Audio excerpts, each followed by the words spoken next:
এরা অভোলা প্রাণী। সকাল সকাল দোকানে বসেছি, তাকিয়ে আছে অভোলার মতো, কিছু একটা চাচ্ছে, বলতে পারতেছে না। পরবর্তী দেখে বুঝতে পারলাম তার মনে হয় বেবি আছে, তাই সকালে নাস্তা করতে এসেছে। এদিক সেদিক তাকিয়ে দেখেছে কেউ তাকে দিচ্ছে না, পরে আমি বললাম একটু দাঁড়া, ব্যবস্থা করতেছি।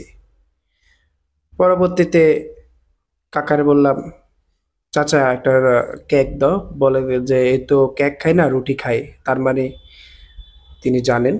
পরবর্তীতে কাকার থেকে একটি রুটি নিলাম কেকের বদল। সে নাকি রুটি খেতে পছন্দ করে। পরে দিলাম, খেলো।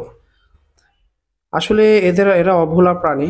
গতকালকে শুনলাম এদের মতো এরকম ৭-৮টা বাচ্চাকে এক সরকারি কর্মকর্তার স্ত্রী নাকি পানিতে ফেলে মেরে ফেলেছে। দুঃখজনক বিষয়। আল্লাহ সৃষ্টি সুন্দর, সবারই বাঁচার অধিকার আছে যাদের প্রাণ দিয়েছে।